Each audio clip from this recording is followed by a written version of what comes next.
Massa. Pronto, aula Pessoal, sendo gravada. boa noite aí todos. Boa noite. Ok? Bom, mais uma vez, boa noite a todos. Né? Tomara que a gente consiga fazer uma aula tão envolvente como eu acredito que tenha sido a aula anterior. Né? Deixa eu tirar essa câmera aqui, porque senão na filmagem vai ficar me aparecendo ali do lado e eu não quero, não. Quero que apareça a projeção que eu estou fazendo. Né? Então, tomara que a gente consiga fazer uma aula legal. Tem outra coisa que eu gostaria de falar com vocês também é sobre processadores digitais, DSPs. Né?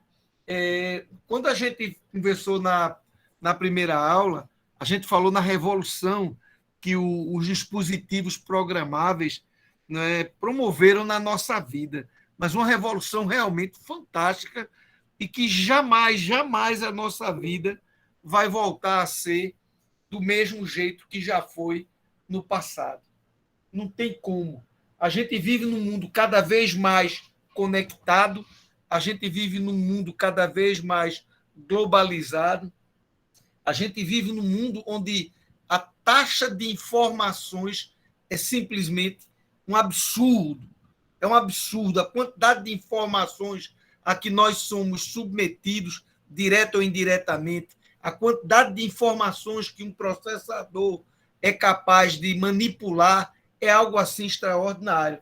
Então, dentre estes processadores, existe um processador chamado DSP. É uma família, né? Quando você diz DSP, não é um processador específico. Você tem DSP de diversos fabricantes. Significa Digital Signal Processor.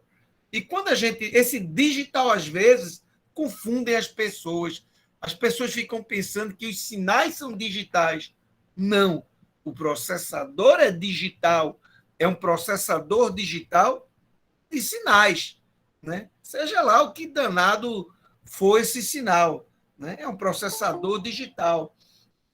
Então, esses processadores, eles são construídos em cima de uma plataforma, digamos assim, muito violenta.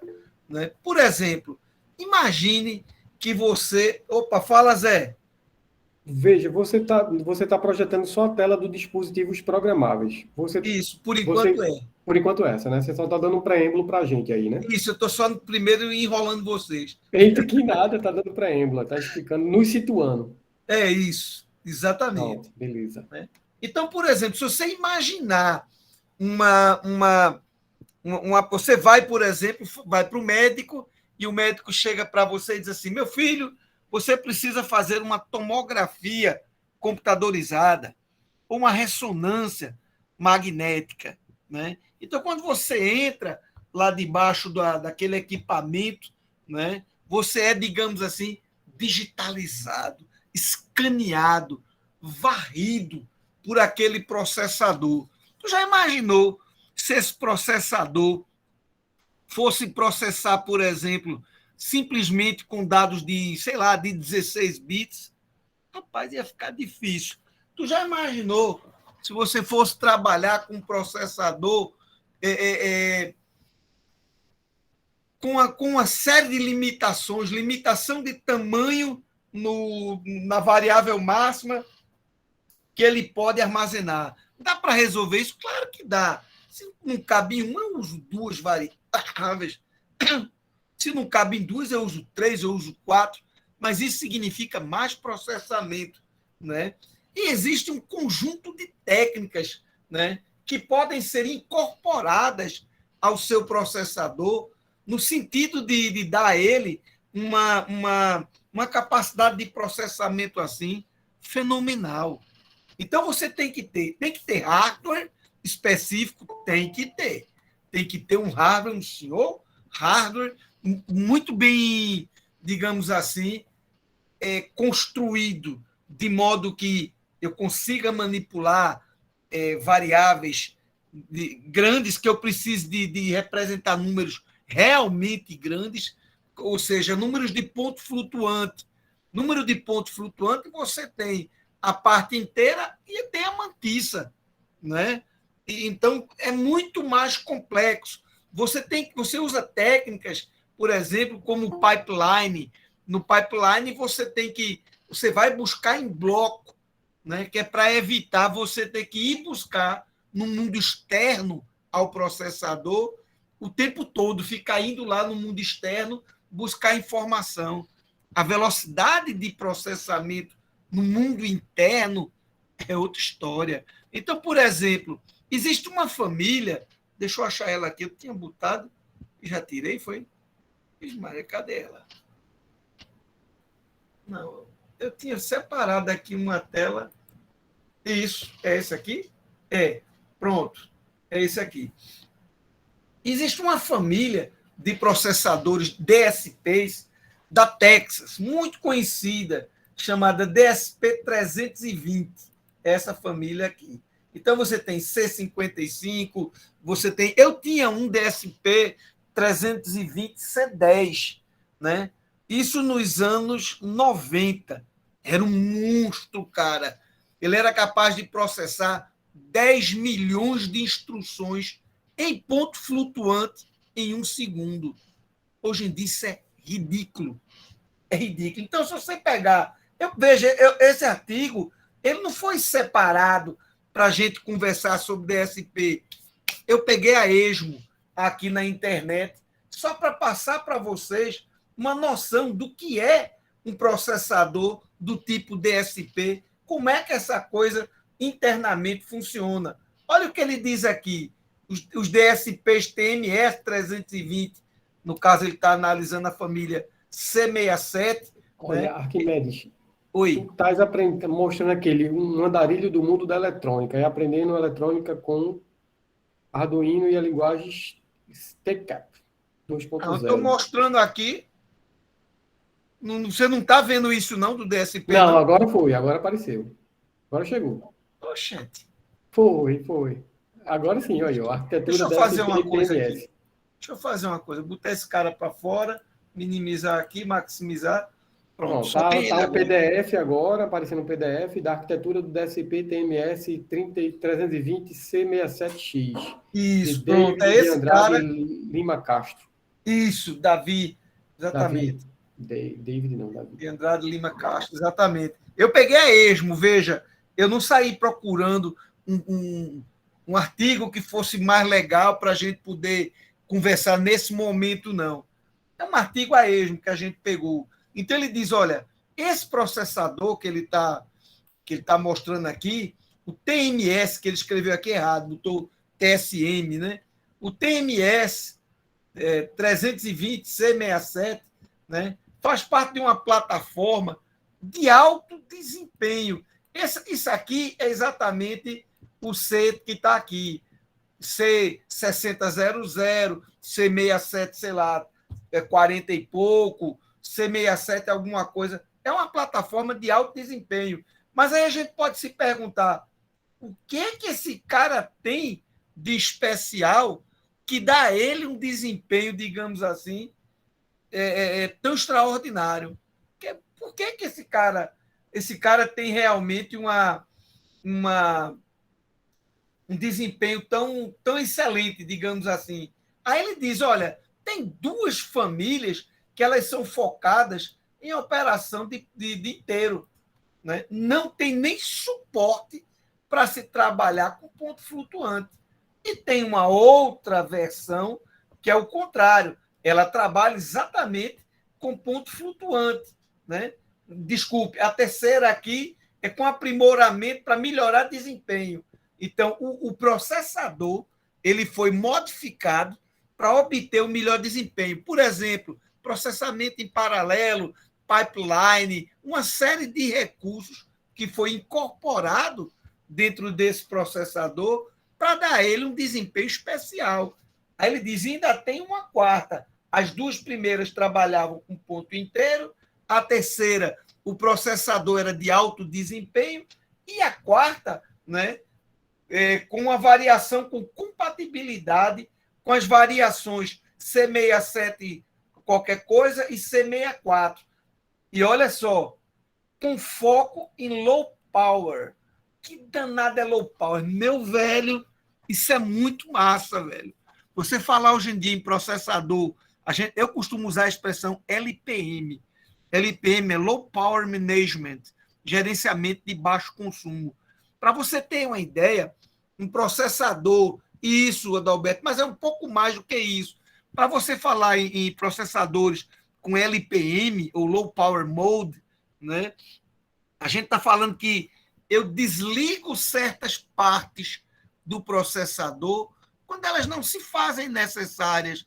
Eu deixo um conjunto mínimo, porque cada periférico que eu tenho dentro de um processador, seja ele um DSP, seja ele um processador, digamos assim, comum, um PIC da vida, um AVR, qualquer que seja o processador, um MCS 51, isso tudo são famílias. Claro que vocês talvez estão dizendo assim, estou voando, não interessa. Eu estou listando, estou falando aqui de famílias de processadores. MCS 51 é conhecido, diz, é demais até. Trabalhou com 8051, ou 8031, 8048, né? A essa família chama-se MCS 51. Mas veja, você tem uma arquitetura que ela é toda modificada. Aí ele vai dizer aqui o que é que essas arquiteturas têm. Instruções de 32 bits. Meu velho, vamos pensar direitinho. Deixa eu abrir aqui a calculadora, aqui na frente. Aqui. Eita, diacho. Bati sem querer. Vou puxar essa calculadora para cá. 2 elevado... A gente está vendo que está parada a tela naquele low power, mas a gente não está vendo a tua calculadora. Não está vendo minha calculadora? Não, engraçado que na gravação ela vai aparecer, porque eu estou vendo aqui. Será que eu estou com a internet ruim também? Não, está parado na tela do PDF, que ela está ampliada e a gente está marcado o low power. Vocês não estão vendo marcada aí instruções de 32 bits? Não, está parado no low power mesmo lá, e tem lá C67. Deixa eu fazer uma coisa, deixa eu desfazer a apresentação. Pronto, voltou, agora só está Deixa eu desfazer e reapresentar. Eu compartilho normalmente tela inteira. Você me está aparecendo aí agora a calculadora? Agora chegou tudo. Está mostrando instrução de 32 bits. Isso. Feito de 8 instruções. É isso. Tá? A calculadora você também está vendo, né? Também estamos vendo a calculadora. Então, veja, quando você diz que você usa instruções de 32 bits, eu estou dizendo para você que eu tenho 2 elevado a 32, duas possibilidades de instruções. Meu amigo, isso dá 4 bilhões, 294 milhões, 967 mil e 296 instruções possíveis. Rapaz, e eu vou usar isso? Ué, que diabo é isso? E eu vou usar isso tudo? Vou não. Mas eu estou dizendo a você que se você precisar de, por exemplo, muitos modos de endereçamento, rapaz, modos de endereçamento, a gente ainda não falou nada sobre isso. Eu espero poder falar um dia. Mas modos de endereçamento é a riqueza de um processador. É como você executa a instrução. Você tem instrução em modo direto, indireto, absoluto, relativo, registrador, né? E por aí vai. Os modos de endereçamento, eles falam muito. Então, uma mesma instrução, por exemplo, uma instrução de movimentação de dados, ela pode ter códigos diferentes, porque cada código desse deve refletir o modo de endereçamento que ela está trabalhando. Se eu vou lá pegar o dado direto no endereço, ou se eu vou num endereço que contém um ponteiro que diz onde é que aquele cara está. E por aí vai. Ou se eu vou usar um modo indexado, usando um registrador. Então, instruções de 32 bits significa que esse processador ele tem realmente um suporte muito grande em termos de instruções diferentes e, portanto, em termos de modos de endereçamento que você pode implementar, né? A gente sabe muito bem que cada vez, quer dizer, eu acho, vocês pagaram microprocessadores com aquele menino Lisandro. Foi, com Lisandro. Massa. Então, veja só, quando você estuda microprocessadores com Lisandro Nunes, gente boa demais, adoro esse cara, você aprende que quando você vai executar uma instrução, você segue um ciclo. Então, você tem fetch, decode e basicamente a instrução. Ou seja, você busca, fetch em inglês quer dizer buscar, né? Mas veja que engraçado, ele não busca uma instrução, não. Em um ciclo, em cada ciclo, ele pega um grupo de 8 instruções. Aí você faz assim, pô, mas para que ele pega 8 instruções? Porque, via de regra, depois da primeira instrução, vem a segunda. Depois da segunda, vem a terceira. Depois da terceira, pode vir a 8ª ou a 1000ª? Pode, se houver no meio uma instrução de salto. Isso pode acontecer. Então, ele está dizendo aqui, olha, eu não pego de um em um, seria dramático pegar de um em um. Eu saio pegando em pequenos blocos. Faz jumper, né? Faz jumper, né? Eu pego um bloco inteiro. Agora, se dentro desse bloco acontecer de... Eu estou na primeira, passei para a segunda, eu chegar na terceira e a terceira tiver um jumper para fora desse bloco, eu me lasquei. Eu tenho que pegar mais 8.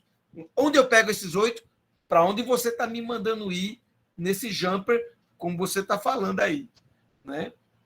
Mas o fato de você ter um ciclo de busca em um ciclo de relógio do seu processador, em que você pega um bolo completo, isso já vai dar a ele uma diferença muito grande. É como você botar numa linha de partida uma tartaruga e uma lebre, né?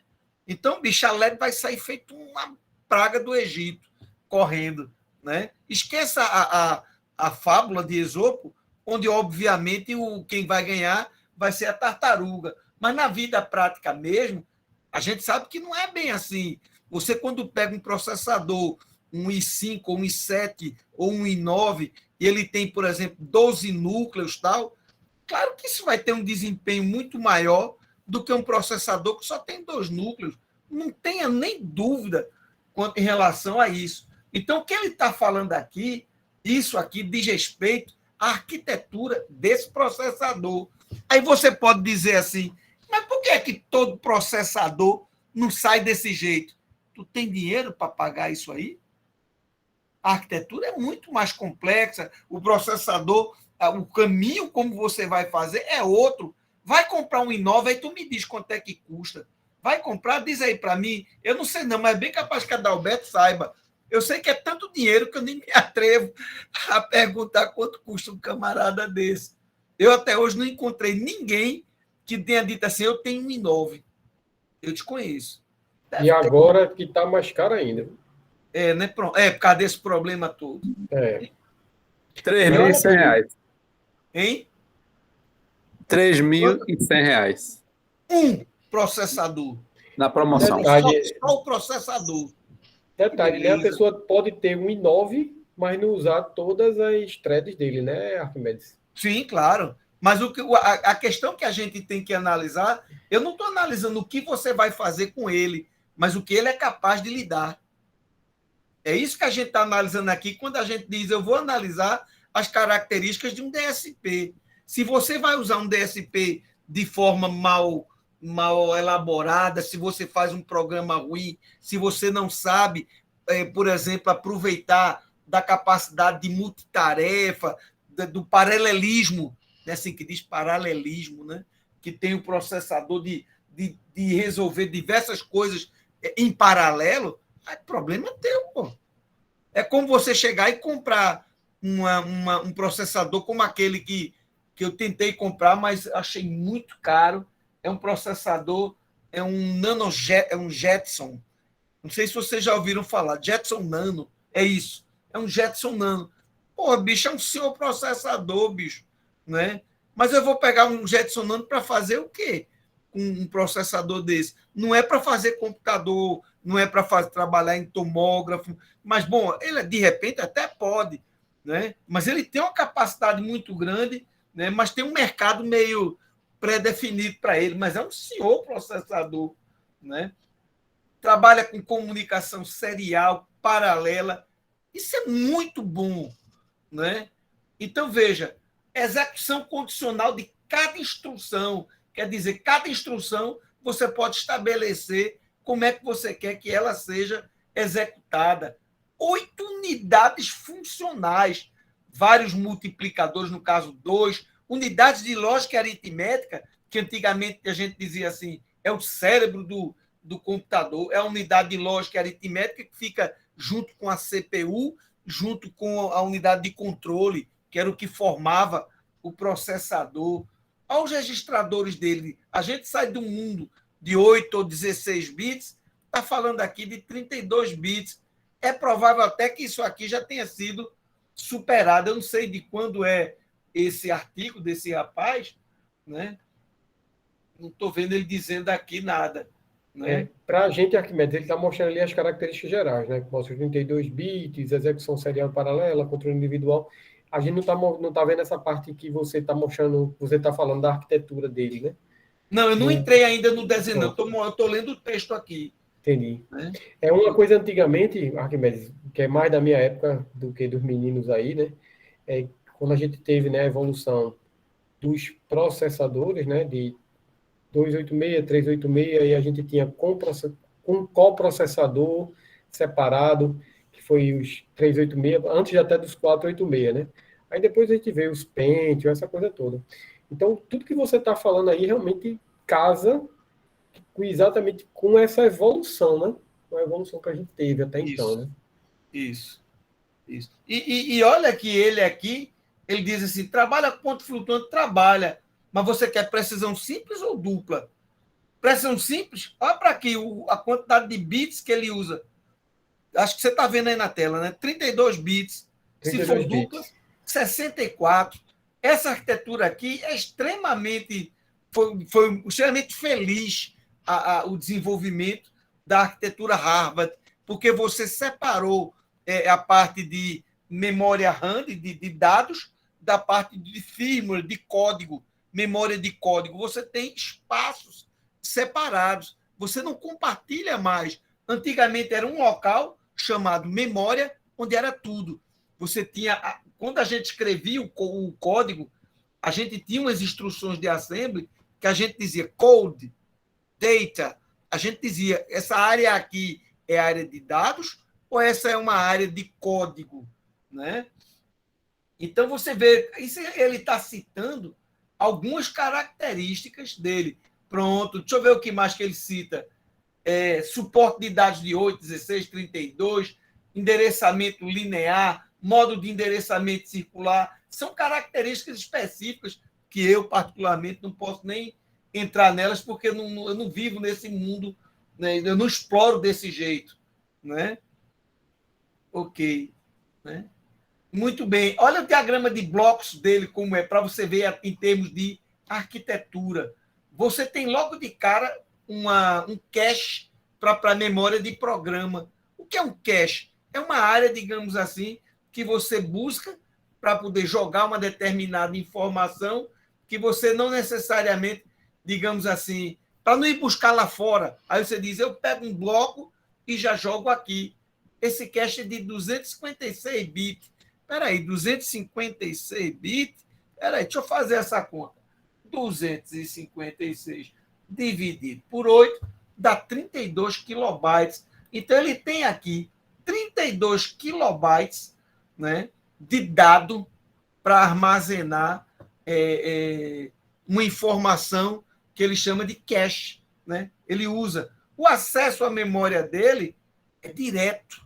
Ou seja, quando ele quer acessar um dado, ele não precisa dizer para ninguém, ei, eu quero acessar a memória RAM. Não, ele vai na memória RAM e diz, eu preciso de tal dado. Né? Por isso que chama-se DMA, Direct Memory Access. O acesso à memória é direto. Olha aqui o que ele tem, toda uma lógica de power down, como eu disse, LPM. Olha os ciclos dele aqui, fetch, aí tem um local aqui onde ele coloca as instruções, depois ele decodifica, né? tem um conjunto de registradores, né?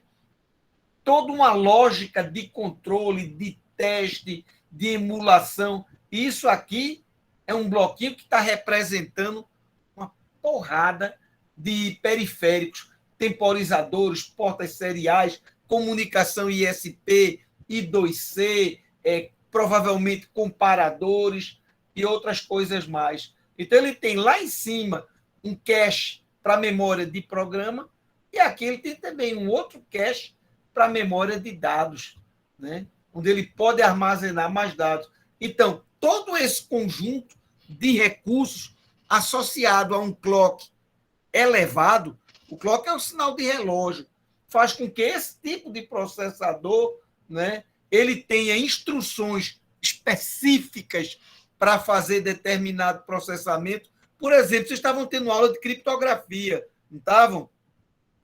Beleza. Se vocês estavam tendo aula de criptografia, talvez o professor tenha falado nos algoritmos de criptografia, mesmo que por cima, né? Um DES, né? Que é o algoritmo usado pelo governo americano, e um outro mais. Ele pode ter instruções aqui, afinal de contas, ele tem, aqui onde a gente estava vendo a parte de instruções, 32 bits dá bilhões de instruções, né? Então, ele tem aí, ele pode ter instruções específicas para fazer cifragem, decifragem, né? Ou decodificação.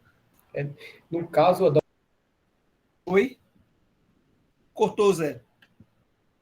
no caso, Arquimedes, Adalberto, na aula passada, eu acho que foi Adalberto que perguntou como é que funcionava internamente para um sistema de telefonia VoIP, né? O DSP.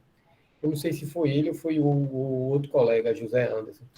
Aí, assim, a gente lá em telefonia VoIP, o que a gente usa, né, do DSP?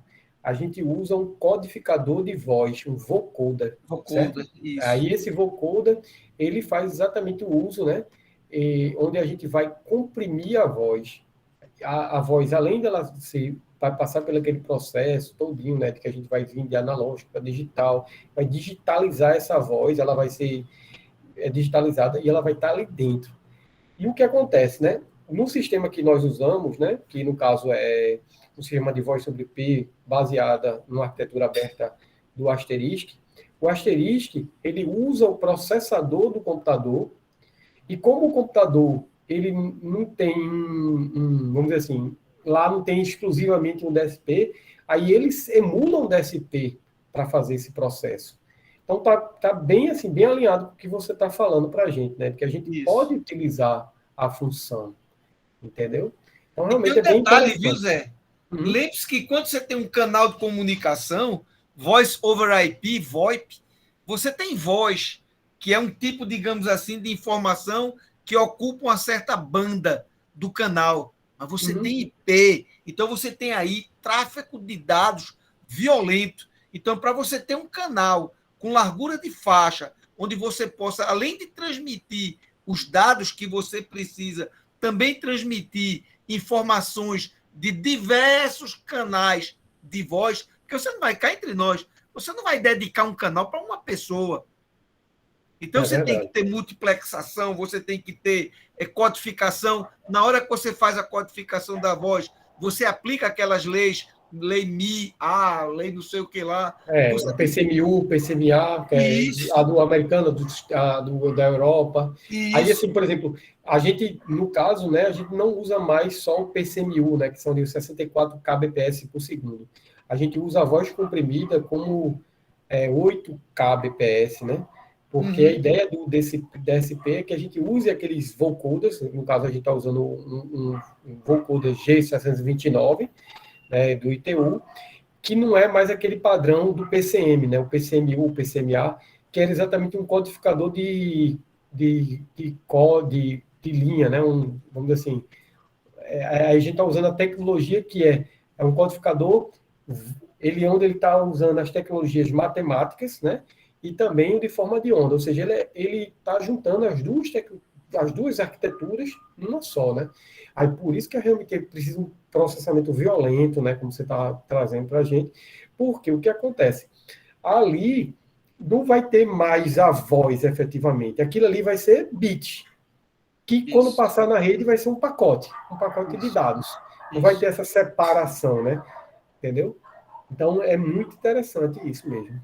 É muito show, é muito show. Então, quando você vai trabalhar, por exemplo, com um camarada como esse, com um DSP desse da vida, meu velho, por exemplo, imagine uma aplicação, vamos imaginar uma aplicação onde a gente necessariamente teria que usar um DSP. Essa da tomografia é uma. Vamos imaginar uma outra. Imagine que você está fazendo um sistema que quando uma pessoa dá um tiro, né, esse tiro seja detectado, mas não apenas detectado, houve um tiro, não. Ele houve um tiro naquela direção, mova a câmera de segurança que tem da Secretaria de Segurança de SDS. SDS, pronto, muito obrigado. Mova a câmera para aquela posição, né?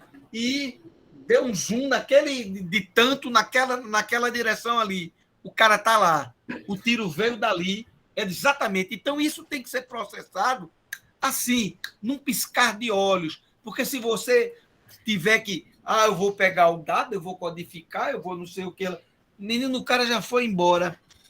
E tem um processador violentíssimo aí por trás. Né? Então, você tem que ser capaz de fazer esse processamento, né, pesado. Esse aqui, digamos, quando a gente falar em DSP, a gente, obviamente, está se referindo a alguém que está fazendo um serviço muito, muito pesado. Aqui ele está mostrando aqui, né, toda a parte interna dele, em termos de registradores, né, mostra, inclusive, as portas lógicas, selecionando o caminho dos dados, né, para poder trabalhar. Rapaz, acredite, olha, a pipeline que eu falei, ó, tá vendo? Ele tem que ter pipeline, bicho. Senão ele vai perder muito tempo. Ele vai buscar um bloco, ele vai ficar buscando um por um.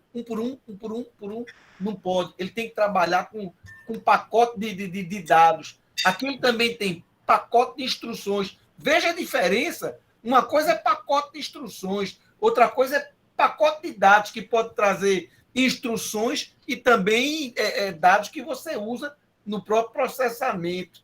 Né? Aí ele vai explicar aqui todo o conjunto de etapas, que são um artigo bem pequenininho, eu não conhecia, eu peguei ele agora. Eu botei lá no buscador, botei aqui, arquitetura interna de DSP. Puf, pronto, acabou-se. Eu tenho um curso de DSP da Texas Instruments, agora todo em inglês. São umas aulas muito legais, dadas por um professor, acho que ele é indiano, me falha a memória. Né? Aí ele vai desde o zero, ele começa lá falando tal, e vai mostrando, vai juntando juntando as etapas e trabalhando. É porque até muito pouco tempo atrás, a gente, quando trabalhava com DSP, boa parte da programação a gente fazia, né, usando Assembly, acredite. Né, usando Assembly. Né? Mas hoje em dia já não faz mais isso. Hoje em dia você tem pacotes aí de programação, você tem Keio, você tem alguns programadores que já reconhecem o seu processador. Eu vou ver se depois, mais adiante, eu compro um físico mesmo para começar a fazer brincadeira e botar duas coisas para ser feita. Uma por um DSP, outra por um processador bom, mas um processador, digamos, tipo caseiro, entre aspas, digamos assim, para as coisas do dia a dia que a gente faz, para a eletrônica embarcada que a gente usa normalmente, não um DSP. Botar os dois para comparar, pode ficar certo. O DSP vai fazer assim, acabei, e o outro vai ficar rodando. Não, ele vai fazer bonito. Vai, tenho certeza. Mas o tempo não. Então, muitas vezes, o processamento tem que ser em tempo real. Né? Então, por exemplo, se você tem um sistema de reconhecimento de padrão, onde você usa visão computacional, e você deve decidir se você agradece ou se você dá um tiro num determinado objeto que se desloca na sua direção, né, é fundamental que isso seja decidido com muita rapidez, para saber se é inimigo ou se é amigo. Né? Cada vez menos as pessoas vão para campos de batalha. Não existe mais isso, não, como houve na Segunda Guerra e como passam nos filmes. Não tem mais isso, não. As pessoas, quando quiserem, os países agora, quando entrarem em guerra, vai ser troca de naves sem piloto, tripuladas automaticamente por computadores que vão fazer o reconhecimento da área, que tem que decidir isso numa fração de tempo muito pequena. Né? Existe também um tiro chamado o tiro amigo, né? Que é quando você comete um erro e você tem alguém que é do seu grupo e você reconhece como inimigo, você dispara contra ele. Né? Essa história também não pode acontecer de jeito nenhum. Quem tiver interesse em entrar mais adiante em DSPs, por favor, pode me procurar que a gente monta um grupo de estudo, né?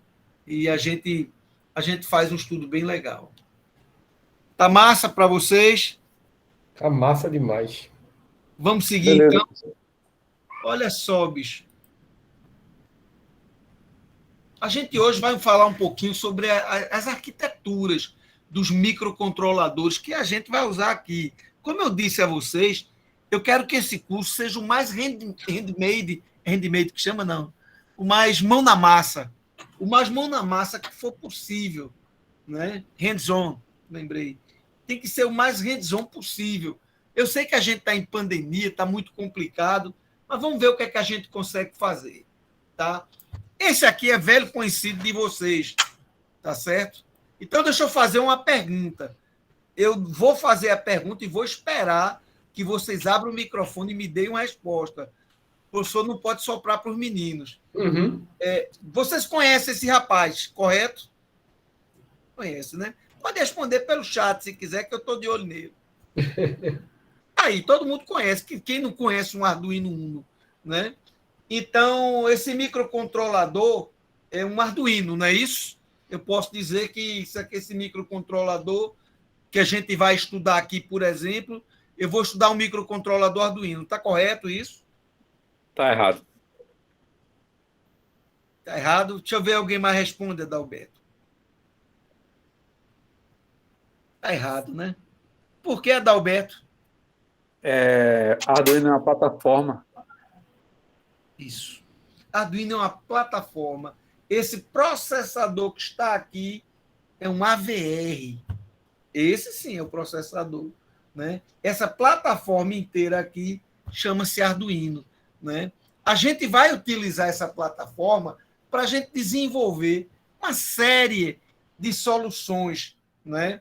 Você pode depois pegar, digamos assim, e dizer, não, já desenvolvi, fiz o meu programa no Arduino. Você pode perfeitamente, se você sabe, se você conhece algum CAD de eletrônica, de prototipagem, por exemplo, que faz placas de circuito impresso, que faz circuitos eletrônicos, você pode perfeitamente pegar esse seu processador que está aí, tirar, botar lá no seu programa, no seu CAD, fazer o seu hardware que você desenvolveu todinho, tirando essa USB ou deixando um canal de comunicação USB.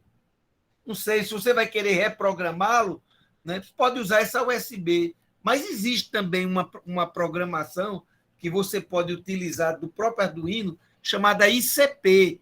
Isso é uma coisa que vocês vão aprender durante a vida. Chama-se In-Circuit Programming.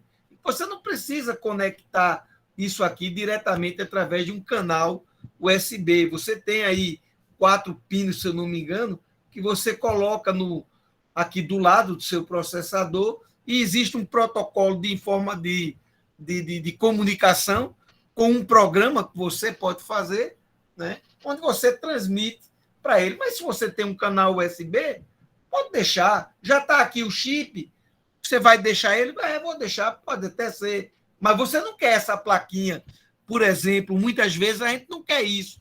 Tem gente que diz assim, Deus me livre, isso dentro da indústria. Não venha com Arduino aqui, não. Por quê? Porque ele sabe que Arduino significa enfiar um shield e mais outro em cima de uma plataforma como essa. Shield, que a gente está falando aqui, para quem nunca ouviu falar esse termo, são as interfaces. Então, eu tenho shield para controlar motor de passo, shield para, digamos, para ter um GPS, shield para medir, para ter um acelerômetro, e por aí vai. Vira um Lego, né, Arquimedes? Isso, exatamente. Você Você sai montando. vai encaixando para poder montar, né, o que você quer. Isso. Então, veja, quando a gente olha para esse rapaz aqui, você vê que ele tem muita coisa. Ele tem, por exemplo, canais analógicos. Deixa eu botar aqui em lápis para eu poder escrever. Você tem aqui, ó, esses canais analógicos, tá certo? São canais de analógicos. Analógicos, ou seja, sinais assim, ó, sinais analógicos. Você tem aí 4 canais analógicos que você pode utilizar. Olha que legal, você tem aqui uma comunicação I2C. Isso é muito massa. Por quê? Porque você tem sensores que você pode querer utilizar, que eles se comuniquem com o seu processador através de uma comunicação, através de um protocolo conhecido pelo nome de I2C. Tem um canal aqui, tem outro aqui, ó. Tá vendo aqui? Tá aí. Um sinal chama-se serial clock, que é o relógio serial, e o outro serial data, né? Dados seriais. Então, você tem aí 2 canais, dois I2C. Mas você pode também usar outro protocolo, e ele está preparado para isso. SPI. Mas peraí. Poxa, professor, vai sobrar tão pouco. Meu filho, eu esqueci de lhe dizer. Esses caras aqui são multiplexados. São também entradas e saídas genéricas. Se você quiser botar aí, por exemplo, um relé ligando por esse pino aqui, o 12, por exemplo, desse processador, né, você pode botar, né? Mas ele também tem essa possibilidade. Então, o legal que você tem do seu Arduino é exatamente uma coisa chamada biblioteca. Você botando as bibliotecas, você passa a ter cada vez mais funcionalidades. Então, essas bibliotecas é como se elas trabalhassem, lembrando daquela plataforma da ISO, né, do OSI, né, o modelo OSI. Ela está numa camada, digamos, mais embaixo. Ela vem aqui no processador, ela sabe como se comunicar com ele e ela sabe, digamos assim, se vai usar esse camarada para um canal de comunicação serial do tipo SPI ou se vai usar I2C, como é que esse cara funciona. Eu tenho pinos aqui que podem ser interrompidos. Isso é muito legal. Por quê, professor, é tão legal assim? Porque eu posso ter, por exemplo, aqui um botão, né, que eu precise realmente, né, que quando ele seja pressionado, opa, isso sugere o que a gente vai chamar, mais adiante a gente vai aprender isso. Acredito que vocês viram também microprocessadores. Vai gerar um pedido de interrupção. Então é muito massa o fato de você poder ter algumas interrupções. Veja que esse cara só tem 2 canais que podem lhe, digamos assim, lhe fornecer esse recurso de interrupção. Isso faz dessa plataforma, me desculpa a expressão que eu vou usar agora, uma plataforma pobre. É uma plataforma pobre. Vamos dar uma olhada numa outra plataforma. Esse é o Mega. Já dá para ver a quantidade absurda de canais que você tem. Aqui você tem canais analógicos, olha a quantidade. Vai de 0 a 15, 16 canais analógicos. Aqui você tem um bocado de porta digital, mas vamos dar uma olhada nesse camarada que está aqui. Rapaz, isso é mais porta digital. Tome porta digital 40, 42, 50, 52, 53. Se começou em 0, vai até 54 canais digitais você tem aí, mas eu acho que aqui ele está contando sem ser canal 0. Faz 1, 2, 3. Né? Tem I2C? Tem que ter, bicho. Se não tivesse I2C, seria uma porcaria. Puxa, que negócio legal. Ele tem aqui uma multiplexação, né, chamada alguma coisa, digamos assim, chamada PWM. Rapaz, PWM é muito massa. Existe alguém aqui que não saiba exatamente o que é um sinal PWM? Se tiver, pode dizer, bicho, tem bronca nenhuma, não. A gente senta aqui e conversa. Isso é tão simples que você vai dizer, tranquilo, professor, dá para entender fácil. Pode dizer que eu mostro. Não é só isso. Isso é o nome. Eu quero o feeling da coisa, Adalberto. Você sabe como é um sinal PWM? Você sabe para que serve um sinal PWM? Onde é que eu posso usar um sinal PWM? É disso que eu falo. Saber que PWM é Pulse Width Modulation, ou modulação por largura de pulso, isso aí não para mim, eu jogo na latrina e puxo a cordinha. Nada disso. O importante aqui é outra história. Imagine que você tenha um sistema, você tem aqui um sistema que tem uma ventoinha, digamos assim, um ventilador. Você tem uma ventoinha. E essa ventoinha, obviamente, ela está aí para resfriar, né? Para fazer com que as coisas não fiquem tão quentes. Né? Então, você pode botar um sensor de temperatura onde você está querendo verificar a temperatura. Então, dependendo de como essa temperatura evolui, você pode dizer, olha, eu vou estabelecer aqui um limite. Né? Quando ele chegar nessa temperatura, aí eu ligo. Então, é algo mais ou menos assim que vai acontecer aqui.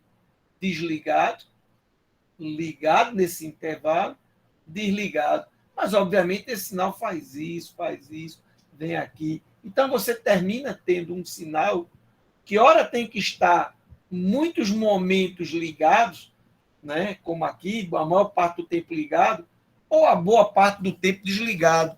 Ou seja, esse pulso não tem uma largura constante. Não é um cara que faz isso, ó, que é igual o tempo todo. Não. A largura dele está fazendo isso. E isso faz com que a ventoinha mude, ele, digamos, é como se ele tirasse um valor médio do seu sinal e a tensão que vem para esse camarada aqui, ela vem um valor médio desse valor que está aqui. Então, digamos, se é 5 volts, aí, digamos, pode estar com 5, se ficar o tempo todo assim, ou pode estar com 0, se ficou o tempo todo no 0 aqui embaixo. Mas, dependendo de como está aqui, a média pode ser 4 volts, 3 e pouco.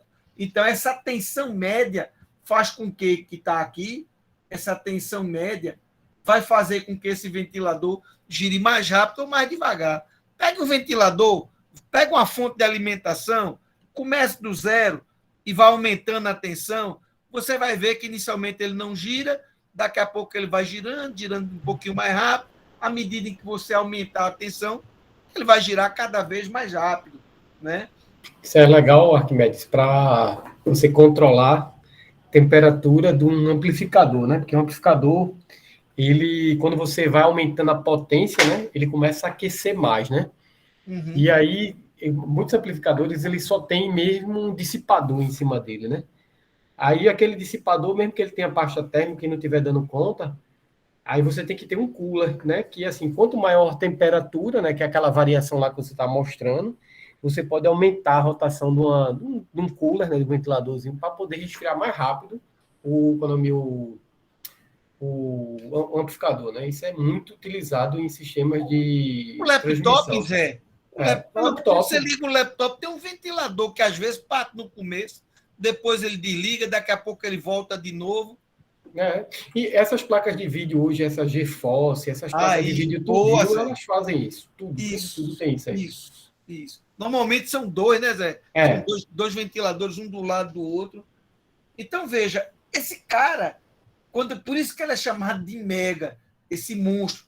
Ele usa, obviamente, um outro processador, né? Com certeza, Adalberto sabe que tipo de processador é esse aqui, não sabe, Adalberto? Isso é um QF o quê, Adalberto? Bora, isso. Isso é um QFP, é um 4 flat pack, né? Se ele for do tipo fino, do tipo baixinho, fininho, ele tem um T aí na frente, né? Para dizer que ele é pequenininho, né? Isso tem a ver com a indústria de fabricação de circuitos integrados. Eu perguntei a ele, porque a gente fez um treinamento lá em Caruaru, ele participou. Exatamente. Tem que depois expandir esse curso para a gente aqui de telecomunicações. O objetivo é que aconteça aqui. O objetivo... Aqui, aí do lado, junto do IF, no IDV. Uhum. É lá que vai acontecer boa parte disso aí. Porque hoje em dia, né, é aquela história, né? Eu sei que realmente o que eu vou falar agora não tem nada a ver com nossa aula aqui, mas assim, a gente está gerando um lixo eletrônico impressionante, cara, impressionante. E às vezes a gente pode simplesmente pegar uma placa que o cara vai jogar fora por conta de outra coisa, soltar os dispositivos e reutilizar, né? E hoje a gente descarta de forma pior possível, acabando com a natureza, acabando com tudo, né? Realmente, eu sei que realmente não tem nada a ver com nossa disciplina, mas a gente tem que começar a pensar sobre isso. Pensar sobre isso, entendeu? Isso. O dado de lixo eletrônico impressionante que nós estamos gerando. Beleza, Zé. Olha para aqui, ó. TXD, RXD, TXD, RXD, TXD, RXD. Tem mais um aqui, se eu não me... Aqui, achei. TXD, RXD. Diversos canais de comunicação serial, né? I2C tem esse rapaz aqui, né? Ele tem aqui embaixo o SDA e o SL, outro canal I2C. Interrupções externas, canais que podem ser interrompidos externamente, né? Então ele tem aí ele tem muito mais externo aqui, ó. 2 com mais 2, 4.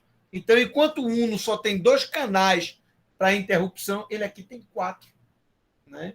Tem 4 canais para interrupção. Ele tem 4 canais seriais do tipo RX-TX, seria uma RS-232, digamos assim, né? TX-RX, né?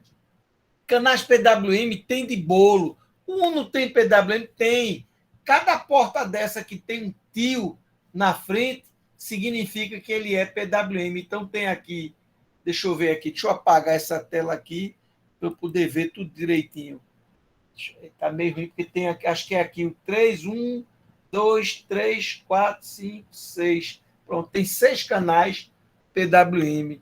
Aqui tem uma monstruosidade de canais PWM, né? Por exemplo, lá em Caruaru, no projeto do Baja... O Arquimedes, rapidinho. Cada canalzinho desse PWM a gente pode botar um sensorzinho de temperatura, né? Pode. Você vai gerar por aqui um sinal PWM. PWM, né? Você vai gerar um sinal para poder pegar o valor lá da temperatura e eu poder alimentar um cooler, né? Isso que eu estou querendo fazer. Vai para o seu driver, né? É isso que eu quero fazer. Normalmente o sensor, a saída do sensor pode entrar também por PWM, se ela for desse tipo, né? Uhum.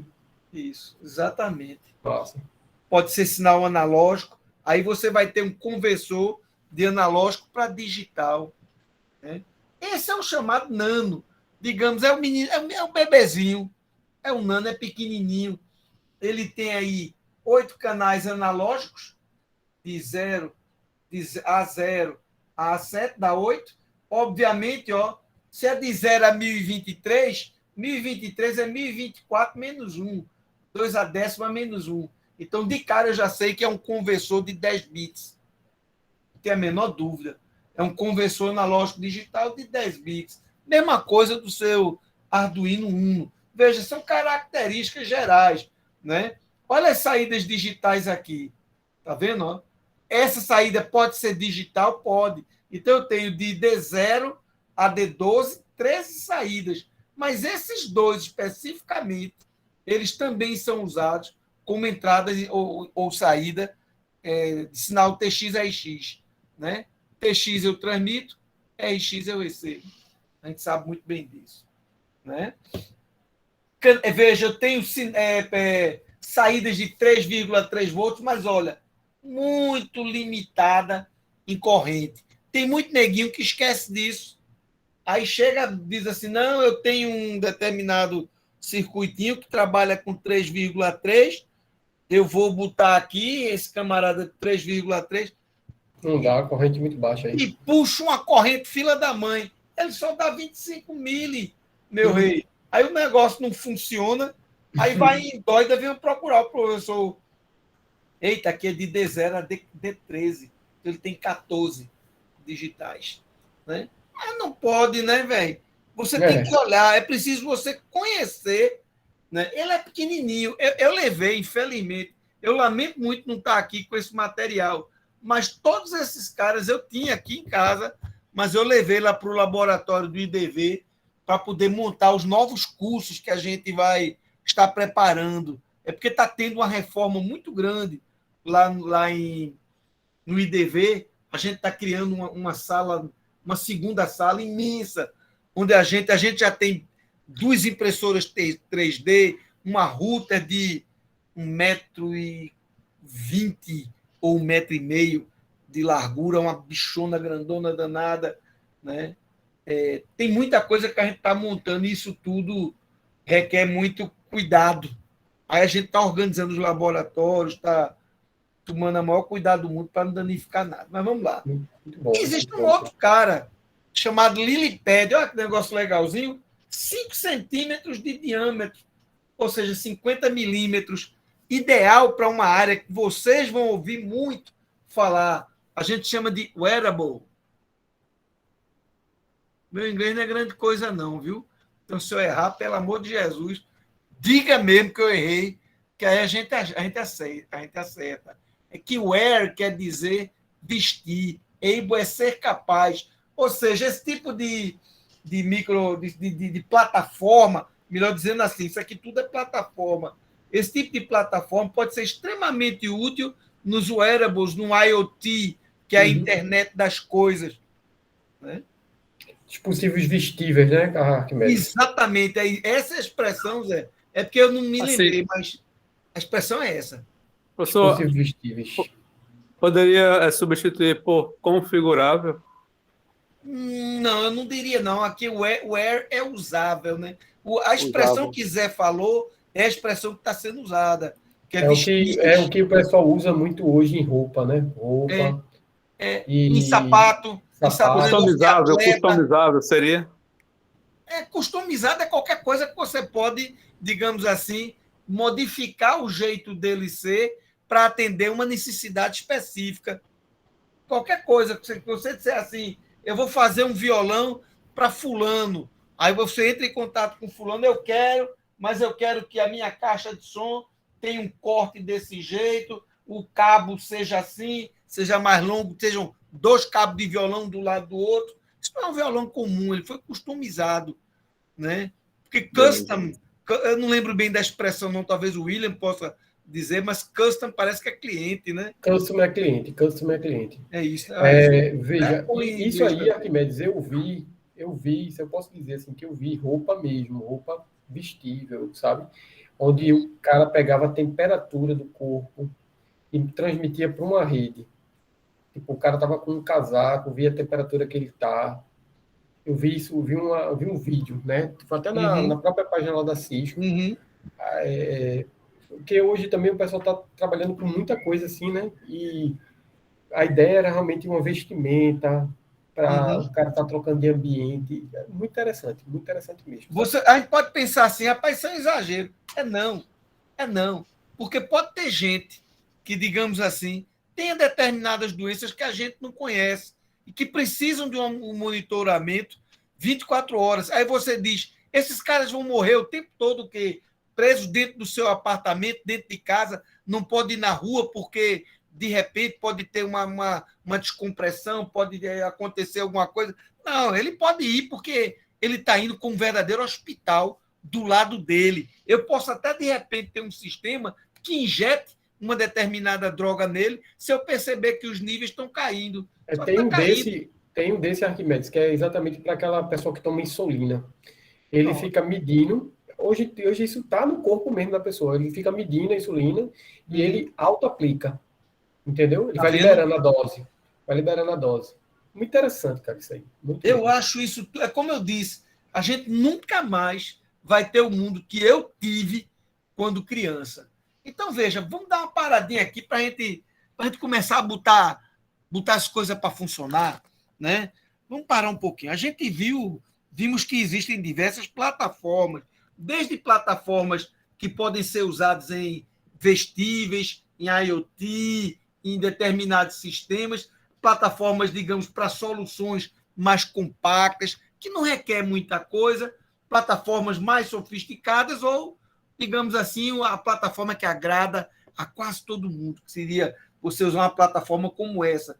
Nem tanto, nem pouco, né? Mas tem, digamos assim, o suficiente. Cada plataforma dessa, acreditem, elas podem ser configuradas numa espécie de relação mestre-escravo.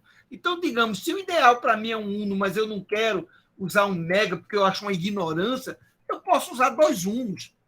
Eu posso usar dois Unos, cada um rodando um programa onde existe uma troca de informação, desculpe, entre os dois, e eles dois operam parcimoniosamente.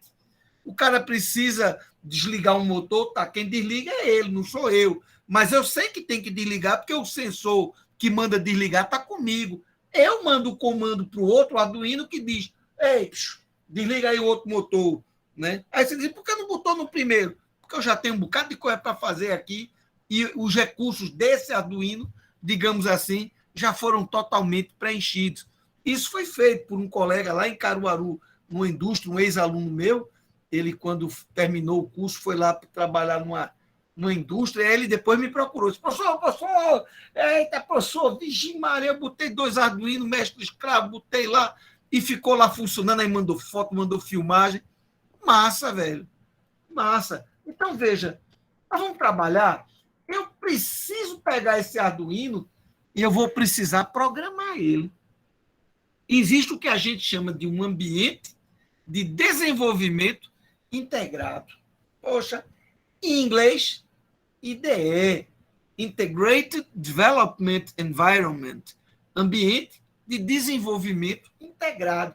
Esse ambiente aí é fundamental para a gente. É através desse ambiente que a gente vai fazer a gracinha da gente. Então, vamos fazer uma coisa? Vou abrir aqui o meu Arduino. Vou clicar aqui no ícone do Arduino. Pronto. Deixa eu trazer para o lado de cá. Quando ele abre, fica um negócio desse jeito. Deixa eu ver se eu tenho como aumentar aqui. Tenho não, né? Eu queria aumentar aqui para... Vocês estão conseguindo ver se o que tem aqui? Eu acho até que tem, Arquimedes. Se for lá em editar. Editar. Editar. Cadê? Aumentar o tamanho da fonte. Eita, Zé. Isso mesmo. Ctrl e o mais, né?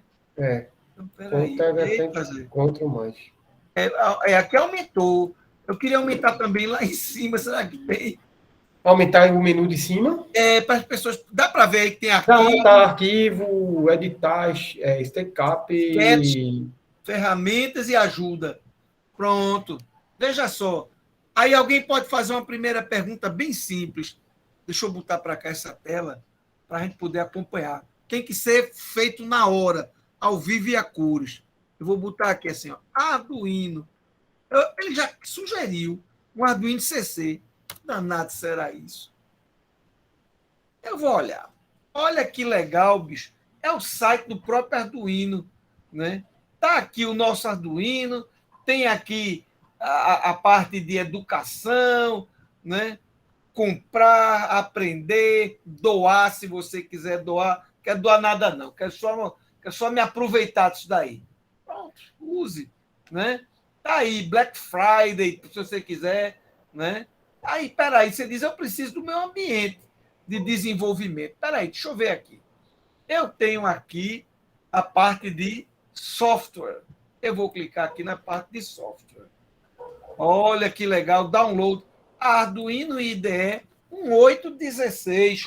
Massa. Olha aqui do lado, Windows 7 ou mais novo. Se você quiser, eu lhe dou um arquivo zipado, ou seja, compactado. Você quer o quê? Um aplicativo? Aí pronto, um app. Você quer no Linux? Que Linux você quer? 32 bits, 64, plataforma ARM. ARM aqui é ARM Cortex. É outro tipo de processador. É um computador É o médio. do Raspberry. É o do Raspberry. Rapaz, é uma plataforma violentíssima. Né? Não é brinquedo, não. Então, veja, se você quiser, você baixa aqui e instala. Você baixa e instala. Quer a versão anterior? Eu quero pegar 1.0. Isso aqui sabe o que é que você quer pegar. Não, eu quero tirar dúvida, eu quero aprender a usar o Arduino.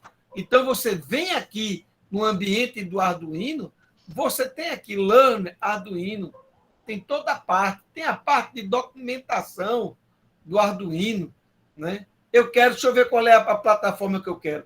Eu quero a do Uno. Então, peraí, Uno está aqui, ó. Pronto. Vamos dar uma olhadinha, pronto. Iniciando. Agora, o ruim, eu acho que ele deve ter aqui em português, né?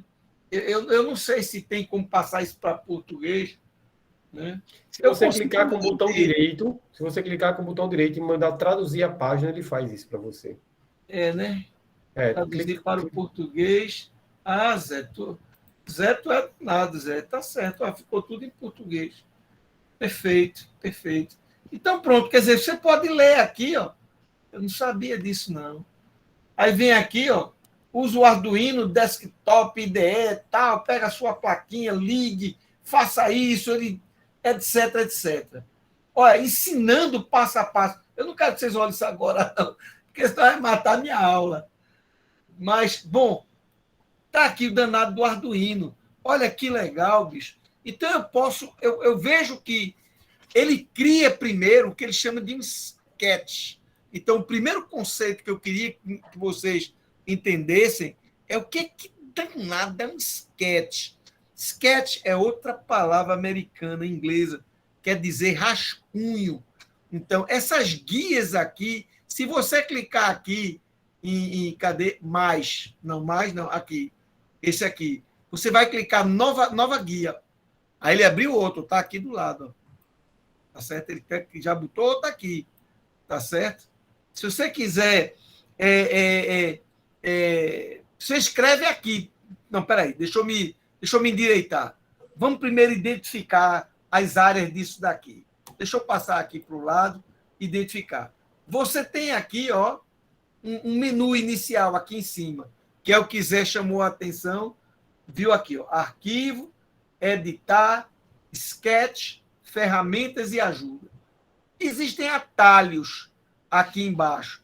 Esse primeiro atalho é o compilar, né? Quando você clica aqui, ele chama aqui de verificar. É uma espécie de compilação. Compilo o meu programa para ver se está certo. Esse segundo aqui, que ele está chamando carregar, realmente eu também chamo carregar. Ou você fazer, digamos assim, embarcar o seu programa, jogar dentro do processador. Então, obviamente, você diz, então eu vou fazer isso e depois isso. Não, faça isso não. Perca tempo com isso não. Vá direto no carregar, porque o carregar, ele já compila. Se tiver um erro, ele já diz no próprio carregar. Aqui, se você quiser fazer um novo sketch, aqui é para abrir alguém que já existe. E esse aqui é para você poder salvar. Deixa eu maximizar aqui. Aqui, se você quiser ver o monitor serial, é algo que a gente vai usar muito. Aí, veja, eu cliquei ali, olha o que deu aqui embaixo. Placa em COM3 não está disponível. Eu fiquei morrendo de chateado hoje à tarde com isso aqui, porque eu fiquei pensando, putz, grila, eu devia ter pego um Arduino e deixado aqui em casa. Qualquer um, né? Então, vamos começar a aprender como é que a gente faz essas coisas. Então, área de trabalho é aqui. Menu é aqui em cima, atalhos aqui. Essa janelinha aqui, essa guia aqui, ela vai ficar com o nome que você der. Se você mandar salvar o arquivo, ele vai querer saber qual é o nome, né? Aí ele já vai para um diretório específico. Aí você diz, isso aqui é aula DISP-PROG, dispositivos programáveis, eu vou botar 2, porque hoje é underline 2, pronto. É a aula 2. Vou salvar. Pronto, já mudei o número o nome do meu sketch. Não é mais SK, não sei o que lá das quantas. Não, pô. É aula de dispositivos programáveis, né? 2. Então, veja que todo programa é dividido em 2 áreas. Olha que legal. Existe uma área chamada área de configuração, ou setup, que é isso que você está vendo aí. Na área de setup, você diz assim para o seu Arduino, para a sua plataforma, a porta D0 vai ser de saída. A porta D1 vai ser de entrada. A porta D12 também entrada, e eu quero que inicialize ela com 0. Ou a porta de saída, sei lá, é melhor a porta de saída você inicializar. Eu vou inicializar a porta de saída com 0 ou com 1, etc. Então, tudo que tiver que você executar uma única vez, você bota aqui, né? Veja que aqui tem uma história de barra. Aí você diz, professor, pelo amor de Deus, eu fiz programação em Java, em Python. Aí eu vou dizer para você, aluno, pelo amor de Deus, confie em mim, tenha calma. Eu vou lhe mostrar uma outra plataforma, um negócio chamado Tinkercad, né? Que você não precisa de ser um gênio. Vou te mostrar aqui. Você chega aqui, entra no Tinkercad, é de graça, circuito, pega um circuito qualquer. Esse aqui, por exemplo, manda editar. Aí Só você que tem que criar um login só, tá? Avisa o pessoal que tem que isso, Zé, exatamente, esqueci, desculpa. Aí você diz, eu quero fazer o programa, eu quero trabalhar com bloco. Eu quero trabalhar com bloco, velho. Eu não quero trabalhar com código, não. Eu não sei ser, mas eu sei trabalhar com um bloquinho. Tá assim, ó. Não sei se você consegue ler aí, porque tá meio pequenininho. Deixa eu ver se ele maximiza aqui. Não, né? Tá aqui. Definir o pino 2 como... Ele ficou meio ruim a posição. Pronto, como alto. Dá para enxergar. Agora não, tirei de cima desses caras, né, melhor. Que tá aqui, pronto. Agora, rapaz, agora eu dei uma de inteligente. Aí eita, saiu agora. Foi-se embora. Ele deve estar por aqui. Deve estar embaixo. Foi ler. Aonde? Não, é só comentário ali. Não, ele talvez tenha andado. Dá um menos lá na lupa. Clica no menos na lupa. Boa. Mas eu acho que não é só isso, não. Eu acho que essa janela aqui. Ocultou, será? Ele talvez esteja em algum lugar por trás. Ou então tirou mesmo, sem problema. Eu não sei se eu saindo e voltando, se ele vai. Eu acho que ele vai deixar gravado. Que ele grava online. Você não precisa ficar se preocupando em mandar salvar, não. Que merda. Olha que cagada que eu fiz agora. Não, eu acho que deve estar por ali, Arquimedes, em algum lugarzinho por trás. Porque blocos, ó. Deixa eu ver, se eu jogar aqui. Tchau. Eu acho que é uma maneira de dizer que não quer mais. Não, então clica no olhozinho ali, ó. Que olho? Lá em cima, no canto direito, canto esquerdo superior. Esquerdo. Aí tem um olho, não tem? Não. Zoom to fit. Não. Nada, ali tem a lixeira, tem o voltar, Não, tem aquele voltar, anda. não vamos fazer. Ó, tem um anda ali, ó. Tá vendo aquele setinha voltando, a setinha indo para frente? Tem, não, mas ele não vai permitir. Não. Aí não. De embaixo tem uma setinha voltar e voltar. Eu acho que ali é para girar. Essa aqui? Será que é só para girar? Não, não, Zé. Olha só. Eu vou botar aqui nesse camarada aqui. Não, girar é ali. Pode ser. Pode ser. Fazer e desfazer, eu acho. Eu não sei se ele armazenou. Que eu saí. É isso aqui, não. Não, deixa para lá. Vamos fazer? Vamos brincar um pouquinho com esse camarada? A gente ainda está brincando com o Está Arduino. conhecendo as ferramentas, né? Está conhecendo. Então, vamos fazer uma coisa. Deixa eu vir aqui nesse mais aqui. Eita, esse mais é só para essa área, né? Eu queria que ele desse um. Opa, aqui. Pronto. Pronto. Isso aí é meu processo. Isso é minha plataforma. Tá certo, Arduino. Vocês estão vendo aqui, ó, tá escrito assim, ó, digital. Então, são as entradas e saídas digitais do meu Arduino. Eu escolhi a 2. Algum problema? Não. Escolha quem você quiser. Escolha quem você quiser. Tá certo? Aqui é a alimentação, não sei se dá para ver. Dá. 5 volts e terra. Aí aqui eu peguei a saída 2 e joguei aqui nesse resistor. Aqui, ele está ligado aqui. Olha o protoboard aí. Ele está joguei no resistor. O resistor, que é um resistor de quanto? Deixa eu clicar nele aqui. Deixa eu diminuir o zoom, deve estar grande para caramba. Aí está aparecendo aí o valor dele em algum lugar. Ele normalmente ele bota, sabe? Quando você clica no componente, pronto, aqui, ó. 1 kΩ. Eu posso dizer, não, eu quero um resistor de 220 ohms. É, né, LED, né? Então, LED, o resistor é pequenininho. Normalmente, a gente calcula o resistor em função da corrente que a gente quer que passe. Deixa eu abrir aqui um negócio para fazer esse comentário com vocês. Opa, é para cá. Pronto, eu vou fazer assim. Ó. A pergunta é, se aqui tem 5 volts que o Arduino me dá, quanto deve ser esse resistor se aqui tem um LED? Pronto.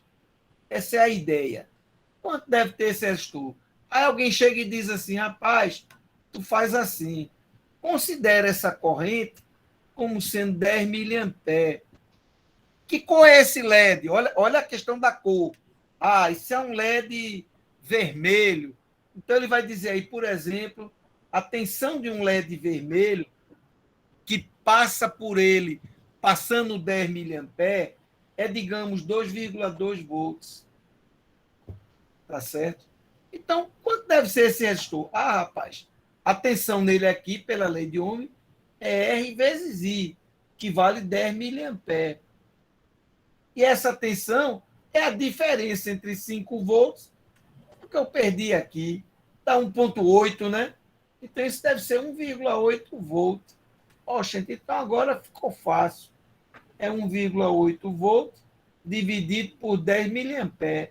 10 miliamperes, 10 vezes 10 a menos 3. Dá 10 a menos 2, que eu posso passar para cima, vira 100. Então, dá 180 ohms. Ah, legal. 180 ohms. Se eu botar aqui 180 ohms com 5 volts e um LED que dê tensão de 2,2, pode ter certeza, ele vai acender com uma corrente de 10 mil. É tiro e queda. Não tem para onde. Então, eu botei aqui 220. Tá bom. Tá tudo certo. Então, veja. Tá aqui o resistor, mas veja que o resistor, deixa eu voltar aqui. Esses 5 volts é o que vem. Ui, desculpa. É o que vem lá da porta D2. Obrigado. É o que vem lá da porta D2. A porta digital 2 pode estar em 0 ou pode estar em 5 volts, que é meu nível lógico alto. Então, quer dizer que se eu jogar 5 volts nela, esse cara acende. Olha que legal. Então, essa é a brincadeira. Vamos só botar esse cara para acender. Aí alguém chega e diz assim, vamos lá. Você vai pegar, tá vendo aqui, defina o pino. Que pino? Olha, vou começar por aqui. É pino 2. Eu não disse que era 2. Defina o pino 2 como baixo. Ou seja, eu iniciei com 0. Foi isso aqui, ó. 0 volt. Defina o pino 2 como baixo. Aí eu vou chegar aqui e vou dizer o seguinte. Eu quero que você espere aí um tempo. Eu quero que você defina ele como baixo. Não, baixo não. Eu vou querer jogar logo alto. É melhor. E eu quero que ele espere aí, deixa eu ver, aguarde aí 1 segundo. Aí eu boto aqui, aguarde 1 segundo. Aí depois que ele aguarda um segundo, eu vou chegar e vou dizer assim, eu vou definir, saída. Eu vou definir esse mesmo pino, definir o pino 2 como baixo. Ou seja, eu liguei, esperei um segundo, desliguei, mas aí eu tenho que esperar de novo. Aguarde aí mais um segundo. Então, deixa eu ver o que, é que vai acontecer. Acende, aguarda, apaga, aguarda, repete. Isso aqui está dentro de um laço que fica se repetindo infinitamente. Né? Vamos executar isso para a gente ver? Deixa eu olhar para a cara desse rapaz. Se ele vai acender, ficar um segundo aceso, parar, deixa eu ver se eu consigo aumentar. Olha lá, olha. Acendeu, parou. Acendeu, parou. Acendeu, parou. Eu botei tempos iguais, mas eu podia ter botado tempos diferentes. Quanto de linguagem C eu precisei fazer? 0, velho. Eu não precisei absolutamente de escrever uma única linha de código. Mas deixa eu ver como seria o código. Eu quero olhar o código. Cadê? Deixa eu parar a simulação. Ô, meu velho, aqui, me mostra aqui, blocos e texto. Ah, rapaz, olha o código em C, como seria. Olha aqui no setup. No setup, eu disse que o pino 2 era um pino de saída. Olha que legal. Eu não precisei no Scratch. Esse diagrama de blocos eu tinha esquecido, me desculpem. Chama-se Scratch. Eu não precisei no Scratch chegar e dizer defina o pino 2 como pino de saída. Não. Tá certo? Na verdade, essa própria linha que está aqui, eu não preciso dela. Eu não posso perfeitamente tirar ela daqui. O que é que está vendo? Deixa eu ver, código, iniciar. Eu acho que essa linha foi gerada automaticamente por ele. Esse LED aqui é um LED que existe na placa, eu mostro depois. É um LED embarcado, digamos assim, que fica lá no pino 13. Vamos rodar aqui de novo para a gente olhar o código. Só que dessa vez eu vou dar um zoom nesse LED aqui. Né? Aqui, né? Ele tem que acender, apagar. Deixa eu ver se ele está rodando. Ô, meu filho, me ajude. Deixa eu puxar esse conjunto. Pronto, vou botar. Oh.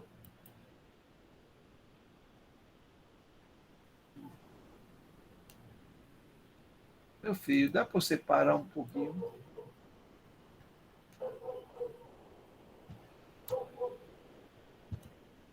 Pronto.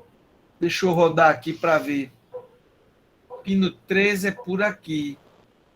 Né? Deixa eu ver se esse LED aqui... Ah, não, porque eu não estou mandando ele coisar. Tá certo. Desculpe. Eu podia ter feito isso, olha. Vê só no código. Eu podia ter botado aqui assim, ó. LED. Opa. Ah, porque ele não está permitindo. Deixa eu fazer uma coisa. Ele vai permitir agora. Eu quero código só texto. Onde é que eu defino? Espera aí. Ô, meu velho. Está muito grande o zoom. Está me atrapalhando. Código. Eu estou tentando ver como é que faz para diminuir. Não, já aqui consegui. Texto. Pronto. Tá certo? Pronto. Agora é só texto. Então agora o texto é meu. Eu faço o que eu quiser. Eu vou chegar agora e dizer para ele LED alto. E aqui, em vez de 2, LED. Pronto. Esse meu LED que eu botei não vai mais acender, não. Quem vai acender é esse LED aqui. Tá certo? Vamos olhar aqui para ele. Uhum. Vamos lá. Deixa eu fechar aqui agora. Tirar a linha de código. Né? 13. Deixa-me ver. Aqui eu não estou mandando mais para o pino 2. Interessante. Vamos, Arquimedes. Código Intiled 0. Não, ele está na porta 13. Esqueci desse detalhe, me desculpe. Pronto. Aqui, ó. Dá uma olhadinha agora. Engraçado. Esse cara tem que estar ligando e desligando. Só um minutinho. Deixa eu ver aqui o que está acontecendo. Parar, me mostra o código. Intiled. Ah, meu Deus. Aqui. Não ia funcionar nunca. 13. Pronto. Agora. Olha lá, ó. Acendeu, pagou. Acendeu, pagou. Dá para ver aí, né? Pronto. Esse LED é um LED on-board, né? Que a gente usa para fazer algumas besteirinhas. Então, veja, eu não precisava lá ter botado esse camarada se a única coisa que eu queria era piscar uma pinóia de um LED. Precisava disso. Mas, às vezes, você pode dizer, não, mas eu não vou usar, tá imenso zoom, eu não vou usar o LED on-board, não, homem. Eu vou usar um LED na minha própria placa. Aí, tudo bem. O que vocês viram agora há pouco foi a gente usar o código, né? Só usando blocos. Ficou muito fácil. Vamos dar uma olhada aqui em outra coisa, né? Só um instantinho. Deixa eu minimizar isso aqui, voltar para a minha aula, tá? Então, veja, isso a gente aprendeu. A gente viu que a IDE do Arduino tem um menu, atalhos, o nome do sketch, uma área onde você programa, e aqui embaixo tem uma área de comunicação com o usuário. Foi essa área que reclamou para mim, que disse, não consegui me comunicar com a placa da porta com 3. Eu não estou com a placa aqui, né? O setup, como eu disse, é uma configuração que você roda uma única vez. E esse loop que a gente viu, ele fica rodando ad eternum, ou seja, sempre. Está lá, sempre rodando. Deixa eu passar adiante. Aqui eu dei um zoomzinho para a gente ver melhor. A gente já viu lá, então eu vou passar mais rápido.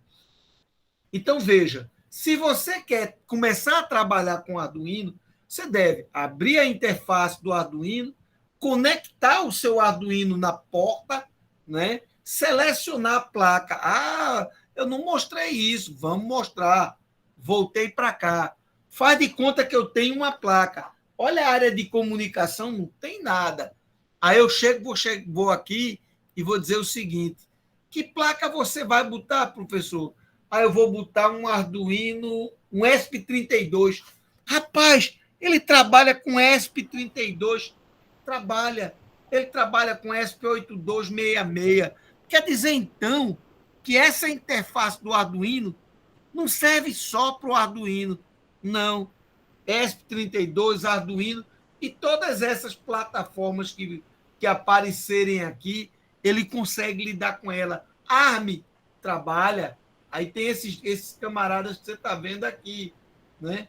Dentro da plataforma ARM. Deixa eu ver, cadê o meu Uno? Cadê o meu Uno? Aí você diz, não estou vendo, professor. Está vendo? Não, espera aí. Só um instantinho. Cadê as placas AVR? Agora. Olha aqui, Uno. 2009, quer dizer, 2009 em latim não, em italiano. A placa Nano, Mega, né? Leonardo, né? A placa Explora, Mini, né? Lilipad, né? As diversas plataformas. Existem Arduinos que a gente diz que são originais, mas o Arduino é uma plataforma aberta. Então, as pessoas conseguiram desenvolver o seu próprio Arduino, né? E isso é muito massa. Vamos ver em que porta está. Em nenhuma. Obter informação, nada. Não está conectado. Se eu tivesse conectado um Arduino, eu chegava aqui e aparecia uma porta. E aí eu poderia clicar aqui e dizer, ei, conversa com essa porta, vê se está funcionando, porque às vezes o cabo USB está com problema, ou às vezes a placa USB está com problema. Então a gente viu que eu posso selecionar, posso não, eu devo selecionar, né? E se eu quiser outra coisa, eu posso clicar aqui, ó, nesse gerenciador. E também o Windows 10 IoT. Eu posso clicar aqui. Rapaz, olha que legal. Tudo que é placa que de repente eu não tenho, por exemplo, essa daqui, ó, Arduino Mega VR Boards, eu tenho, mas não está atualizada. Ele está dizendo, olha, eu tenho a versão... Ah, não, já está instalado, olha aqui. Está instalado, né? Só precisa para atualizar, na verdade, ali, né? Já está instalada. Aí tem umas que vai aparecer que não está. Por exemplo, essa daqui, simplesmente. Essa tem que instalar mesmo. Isso. Aí eu venho para aqui e clico em instalar. Então, quer dizer que a quantidade de recursos... E se eu procurar aqui e não encontrar... Deixa eu ver aquela que eu conheço, que é muito show. É a Nano... Como foi que eu falei, meu Deus do céu? Que é caro pra caramba essa placa, bicho. Ela tem um DSP violentíssimo, né? Eu não lembro do nome da placa. Nano o quê? O nome Nano aí quer dizer apenas que ela é pequenininha, viu? Pequenininha, né? Não quer dizer que ela não seja uma placa legal, não, né? Ela é muito, muito violenta. O pessoal usa, por exemplo, em processamento de imagem, em reconhecimento, inclusive, de imagem. De padrões. O cara bota uma imagem de um elefante, aí o software lá reconhece e diz, esse é um elefante africano, não é asiático. Aí você bota outra foto, ele diz, esse sim é um elefante asiático, né? Você vê pessoas andando pelo meio da rua, você já viram aqueles programas que fica botando uns quadradinhos no rosto da pessoa e tentando reconhecer quem é quem? É assim que a coisa vai ser daqui para frente. Reconhecimento facial, né? Reconhecimento facial. Você chega ali, por exemplo, na Ferreira Costa, lá eles têm, você vê o software... A temperatura, ele mede a temperatura automática lá. Porque ele está pedindo só a temperatura, mas ele tem um softwarezinho de reconhecimento de face que fica o quadradinho em torno do rosto das pessoas, mesmo esquema. Ali ele está medindo todo mundo, então ele tem um sistema muito massa. Aí você diz, eu quero treinar, bora treinar. Tem aqui exemplos, tem, e como tem? Exemplos básicos, exemplos de eletrônica digital, exemplos de coisas analógicas que envolvem sinais analógicos, exemplos de comunicação, de controle, exemplos de sensores. Ah, esse aqui é massa, esse aqui eu já usei ele, esse aqui é um acelerômetro triaxial fabricado pela Analog Devices, né? Não é muito baratinho, não. O fato desse nome Analog Devices aqui no começo, AD, né? Eu tive desse bichinho, comprei acho que 4. Na verdade, hoje em dia parece que eu só tenho um. Os alunos levaram o resto de um, devolveram. Display, né? Bar graph, né?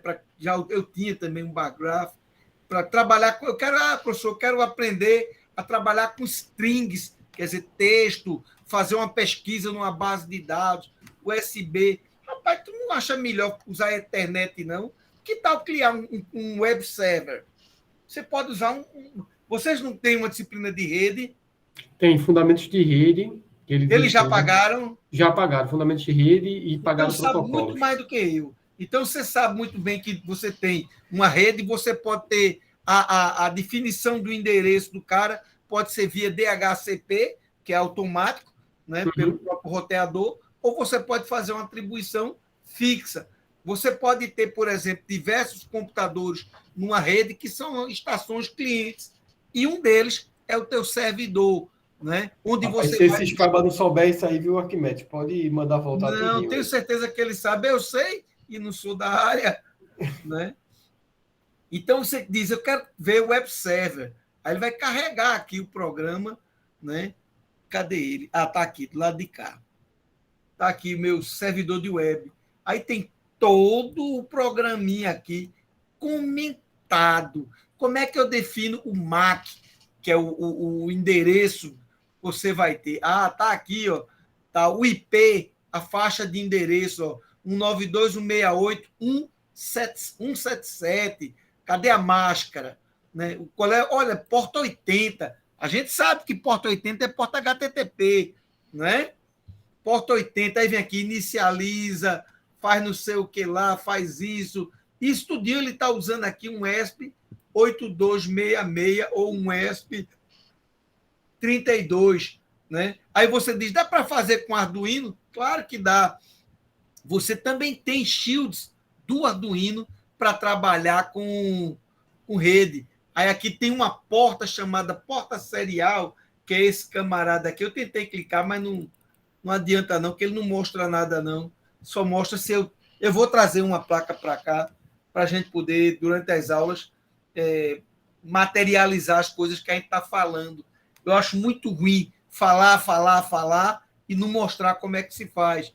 Então, veja, tem todo o código aqui dizendo para tu, ei, Adalberto, tu quer montar um servidor? Quero. O que é que tu está fazendo, Adalberto? Tu diz, rapaz, eu estou automatizando, eu tenho uma granja e eu tenho, digamos assim, diversos pontos que eu estou medindo, por exemplo, deixa eu ver, temperatura nos galinheiros, eu estou medindo quantidade de oxigênio dissolvido no lago, porque eu crio tilápia, e eu sei que essa quantidade de oxigênio tem que estar num determinado nível, se tiver abaixo disso, o peixe não vai sobreviver, a não ser que que eu ligue uma bomba chamada bomba de aeração, né?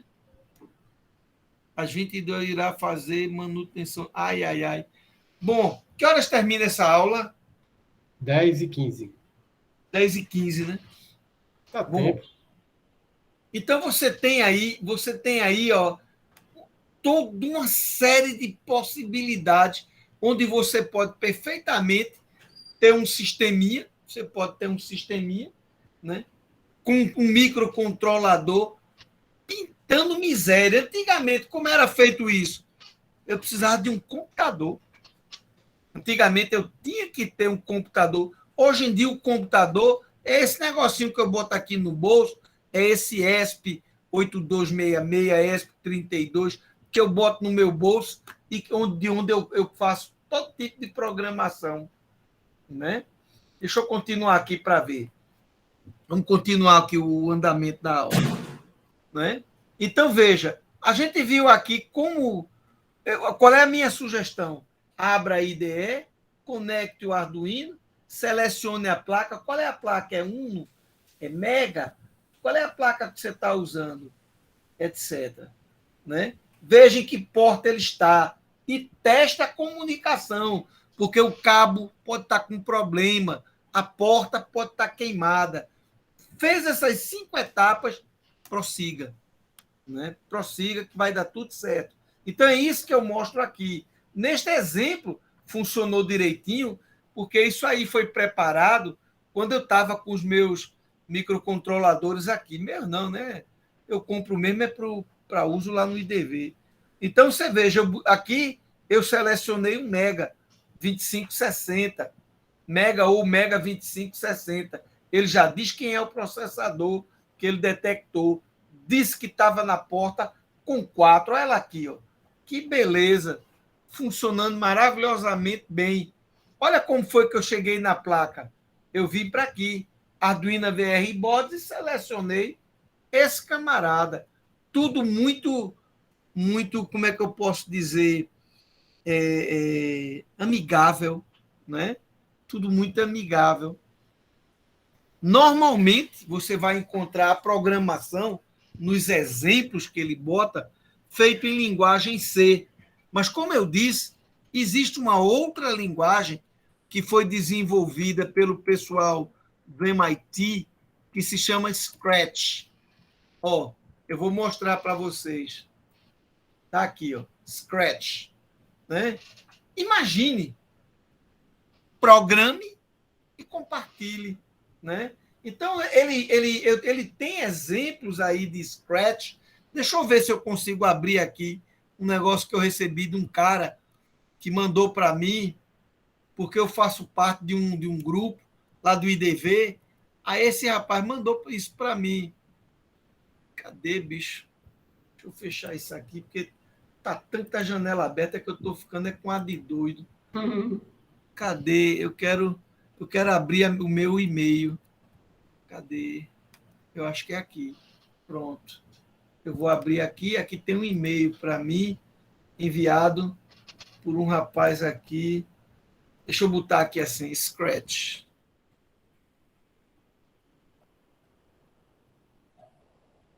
Isso, lá o pessoal da Udemy, né? Isso, exatamente. É o Marco, né? Ele tem um treinamento chamado Robótica Criativa com Arduino e Scratch, onde ele não faz programação usando linguagem C, né? Aí ele diz, olha, faz isso aí, cara, entra aí, vê. Ele me mandou um convite para a gente conversar. Todo o material dele está aqui. Deixa eu mostrar para você. Eu quero rodar aqui o exemplo dele. Não foi esse o que eu estava vendo. Não, não foi esse. Deixa eu me arrepender aqui. Não, só um instantinho. Não, não é esse que eu quero mostrar, não.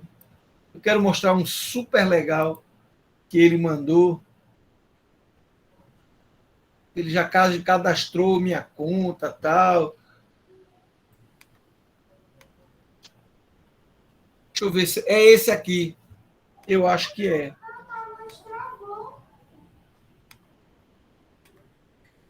Olá, bem-vindo ao curso. Ah, não, não é esse não. Isso está muito chato. Não, você tem que ser mais objetivo. Eu vou achar, só um instantinho.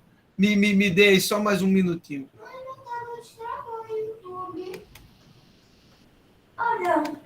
Ó, tá aqui uma estação meteorológica, tá vendo?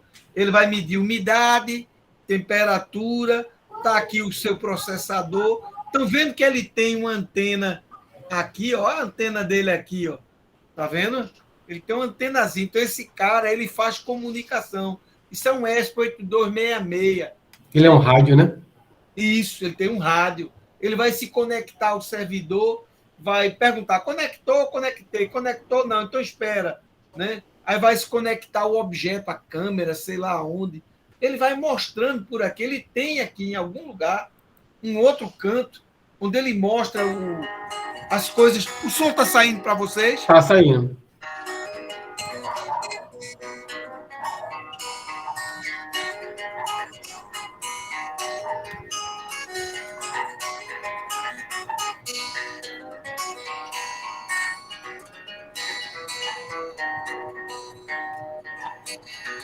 Está mostrando ele montando o código tudinho.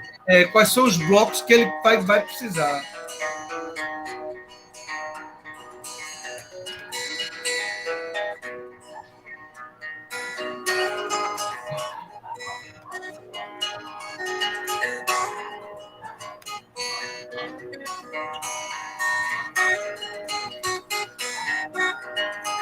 Daqui a pouco ele vai botar para funcionar.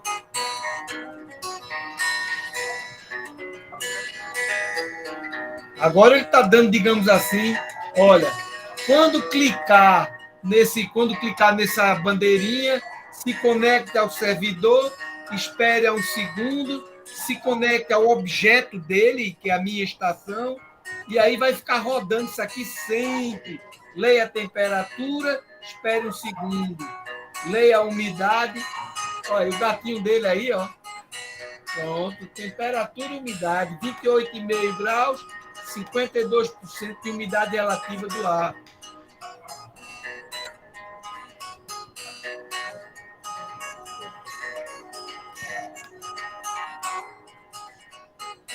Quando é que na nossa época, Zé, a gente ia fazer um programa para uma estação meteorológica simples assim, arrastando e soltando objetos?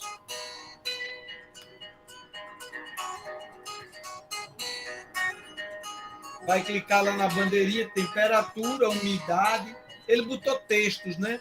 Ele disse, escreva isso. Aqui no site dele tem outro negócio legal. Eu não sei onde está, não. Ele tem um que é um radar, né? Que ele mostra, né? Então, mas veja, programação em linguagem C é legal? Eu acho, né? Mas é uma linguagem de programação para programadores, né? Você tem instruções para poder tratar a entrada e saída digital, analógica, funções matemáticas, calcular seno, cosseno, tangente, o arco, cujo seno, não sei quanto, funções trigonométricas, números aleatórios, tratar a nível de bit, de byte, etc, etc, etc, etc. Interrupções tem que ter. Onde não tem interrupção, está ferrado. Não vai longe, não.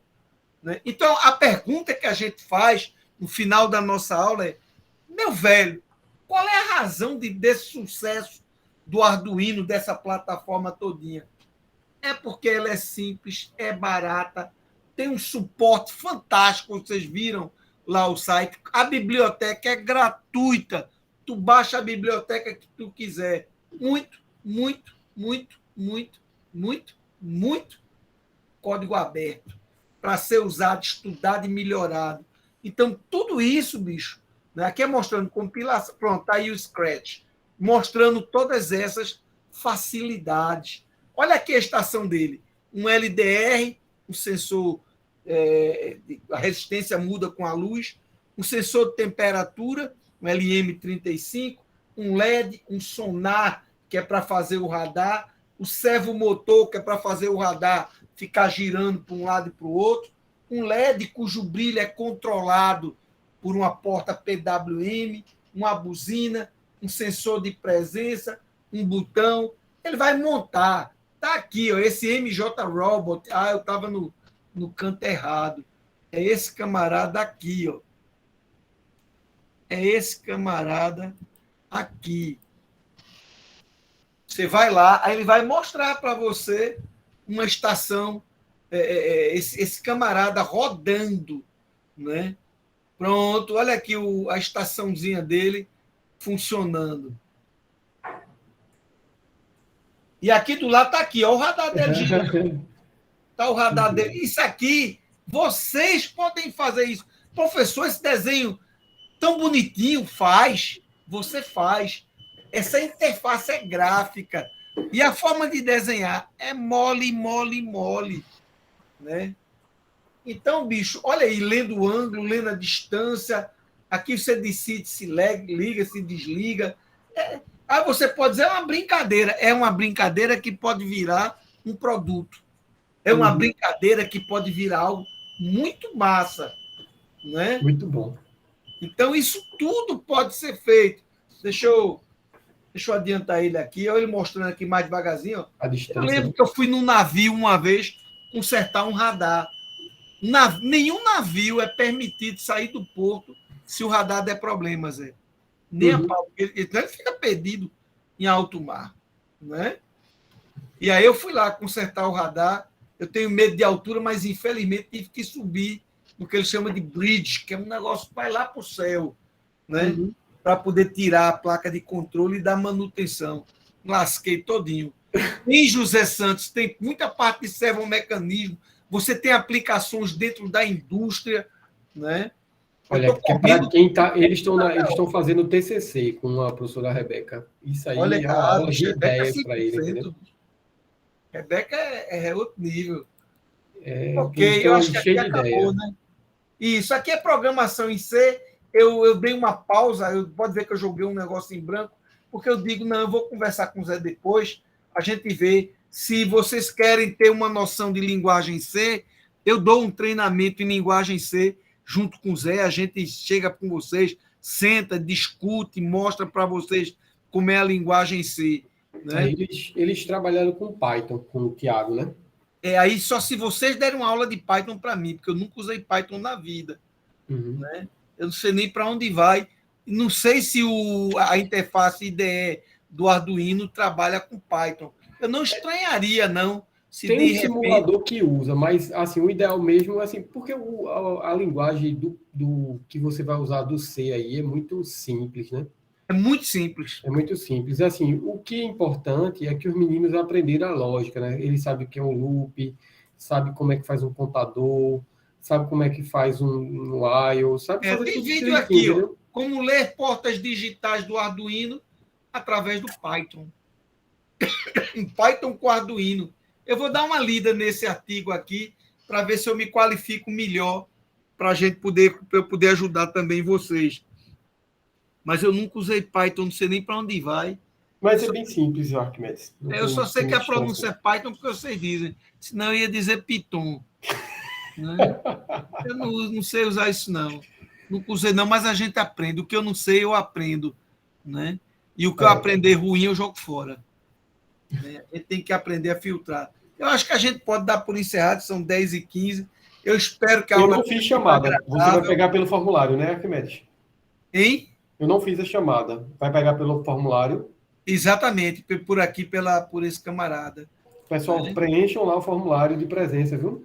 Não esqueçam, não. Lá na nossa sala de aula tem o local para vocês marcarem presença. Fala, Maria.